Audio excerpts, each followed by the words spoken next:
So let's begin. The aristocracy and the middle class. Socially and politically, a landed aristocracy was dominant class on the continent, means in Europe, and the member of this class were united by the common way of life cut across regional divisions. They owned the estates of the countryside and also townhouses, and they spoke French and purposes for the purposes of diplomacy and then high society.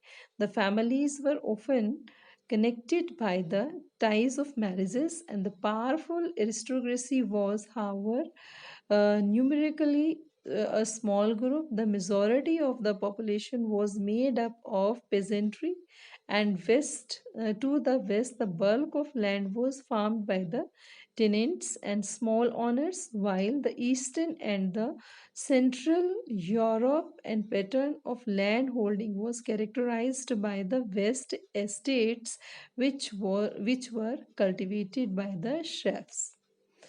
Now it's very simple to understand. Aristocracy class और new middle class का एक तरीके से connection बताया गया है. ठीक है, अगर हम सारी बात करें तो सोसाइटी कैसी थी पॉलिटिकली. एरिस्टोक्रेटिक, ज़्यादातर लोग डोमिनेट करते थे किस क्लास को, मतलब मेनली कॉन्टिनेंट में इसी तरीके के लोग थे.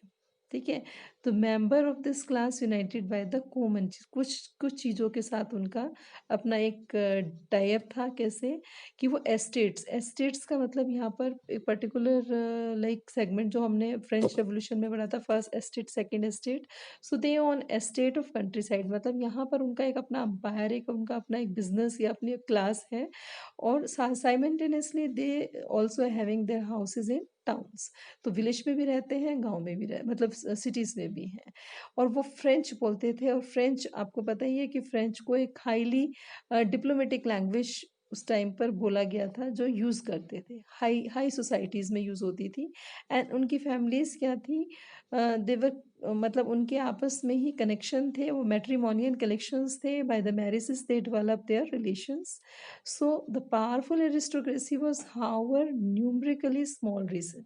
यहाँ थोड़ा ये समझने वाला है, जो पावरफुल थे वो नंबर के ही नाम के थे, मतलब बहुत कम थे. जैसे हमको पता ही है, लास्ट ईयर हमने फ्रेंच रेवोल्यूशन में देखा कि फर्स्ट स्टेट का पॉपुलेशन कितना है, सेकंड का कितना है, और थर्ड स्टेट का पॉपुलेशन कितना है. तो ये क्या थे, they were in limited number of people. Majority of population किसकी थी, पीसेंट्री क्लास की थी. We read on this in French revolution. So वो कहाँ पर रहते थे, वेस्ट में. In the bulk land, France का ही है. एंड द फार्म, कौन कौन थे, वो फार्मर्स थे और टेनेंट्स भी थे. टेनेंट्स का मतलब है जो दूसरों की ज़मीनों पर खेती करते थे.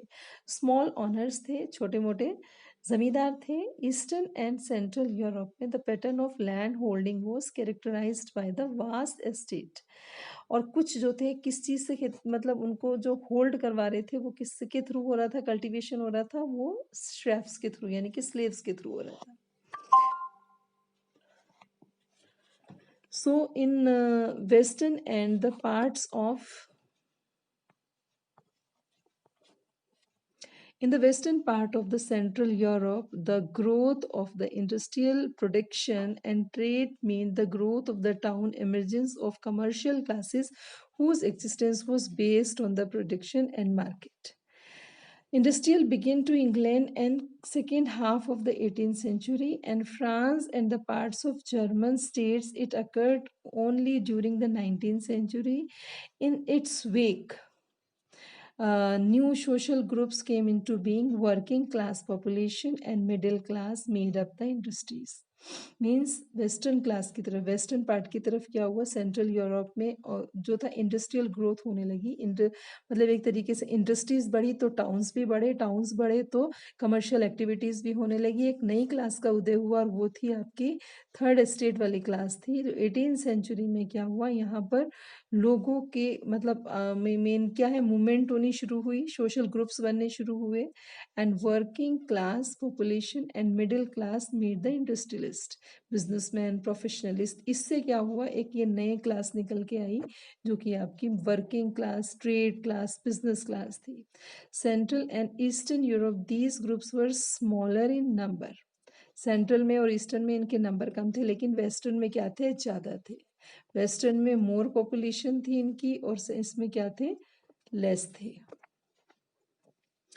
So similar in number till the late 19th century, and it was the among the educated liberal middle class and ideas of national unity following the abolition of aristocratic privileges gain popular. सीधी सी बात है, जो हम French revolution में पढ़ के आए हैं कि इनका एमर्ज हो जाने से क्या हुआ, एक सोसाइटी में क्या आई, अवेकनिंग आई. ठीक है, दे अवेकन द सोसाइटी. ठीक है, उससे क्या हुआ, तो ये क्लास हल्की पड़ने लगी, इनके प्रिविलेज अधिकार कम हुए, और किसके ज़्यादा बढ़े, थर्ड क्लास के, थर्ड एस्टेट के, और middle class, high middle class people के. तो अब ये टॉपिक अपने आप क्लियर हो जाता है. The aristocracy and the new middle class, मतलब एरिस्टोक्रेसी क्या हो रहा था, एरिस्टोक्रेसी डिक्लाइन हो रहा था, एरिस्टोक्रेसी डिक्लाइन हो रहा था, और मिडिल क्लास क्या था, वो हाई हो रहा था. तो इसमें हम इतना ही पढ़ेंगे, ज़्यादा पढ़ने से इसको थोड़ा सा कंफ्यूजन होगा. तो 2 paragraph only revise them for today. Thank you, have a nice day.